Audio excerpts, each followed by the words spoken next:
Hey sunshine! Welcome back to Dark Sunlight.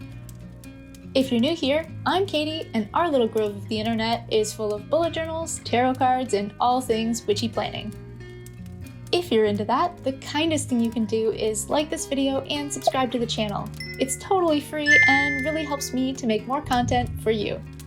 If you want to take our friendship to the next level, I also hang out on Instagram and TikTok.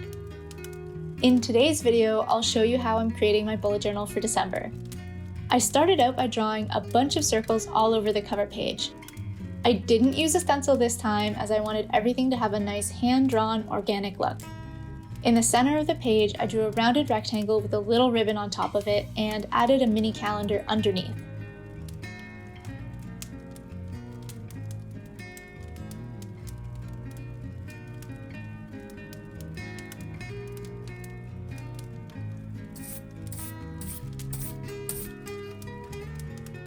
Next, I started filling in the circles with some lovely pastel colors. This month, I chose Tombo's number 491, 291, 620, and 761, with a few touches of my beloved N95 Cool Gray as my color scheme this month. This is actually my first time ever using stamps in my bullet journal, and I really loved it once I got the hang of it. I got this set from Archer and Olive. If you want to match, feel free to use my discount code for 10% off. It really helps to support me, and you get a discount. Win-win!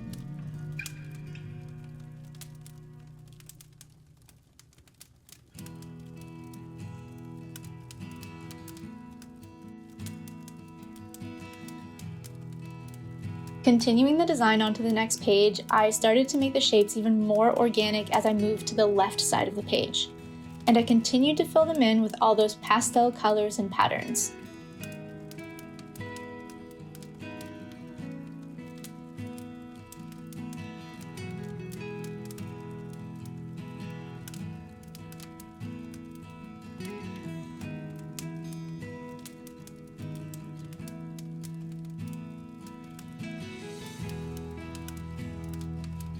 Once I got all the way to the left side of the spread, I drew one big squiggly line down the full left edge of the page.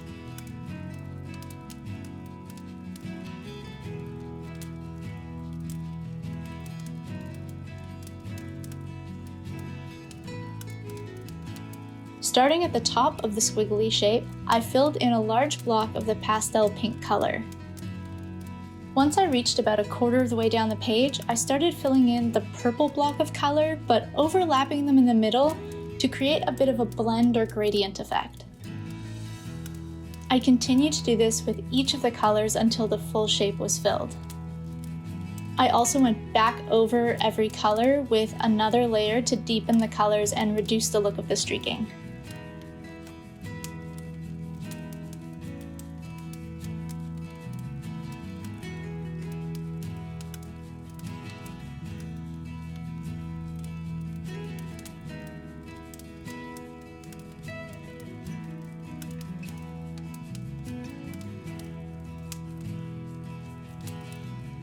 As a finishing touch, I went all around the edge of the large squiggle as well as all the other smaller shapes with that cool gray Tombow to create a drop shadow.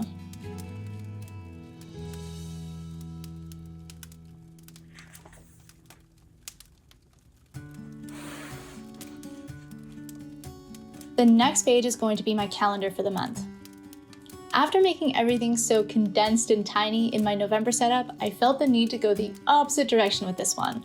So the calendar takes up almost the entire spread. This means I only had space down the side of the page for the title. To give this title a bit more of an interesting look, I decided to cut out the background behind it so that the rainbow squiggle will end up showing underneath. I started cutting it out with my trusty box cutter, but found it was just too finicky to get around the curves, so I ended up switching to some scissors instead.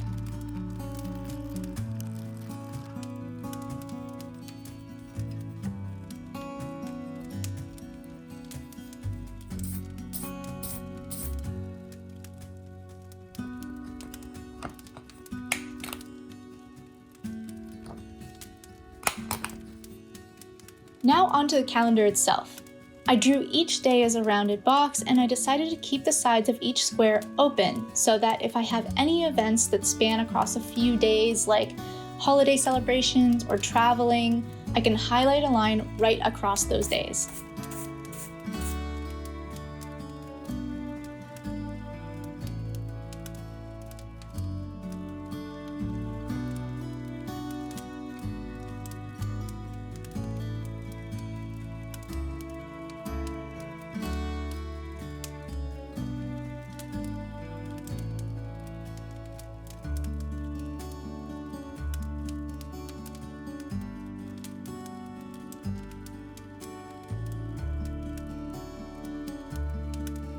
For the day titles along the top, I used the stamp set again, and although they're a bit large for this layout, I still think it looks quite cute.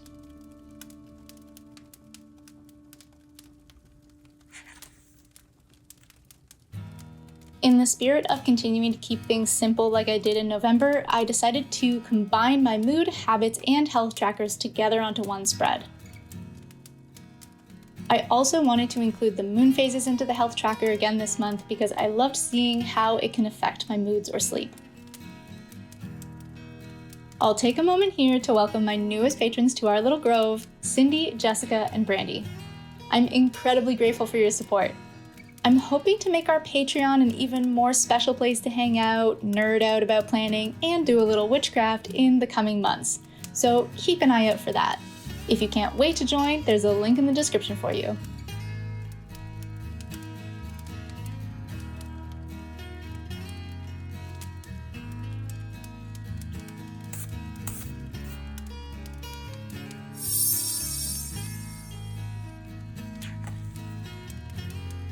The last spread I'll be adding to this month's setup is the first week of the month. For this, I drew a mini calendar at the bottom and marked which week this spread is for. Then I added some more of the pattern shapes around it to tie it into the rest of the theme. I created all the day numbers and titles with my stamp set, which made this super quick to set up. I think it'll save me a good amount of time each week throughout the month. And here's how it turned out. If you plan to be very busy this season, don't worry, I got you. You can save some time by downloading the printable of this setup, which will be available for my lovely Patreon sunshines as well as on my Etsy store.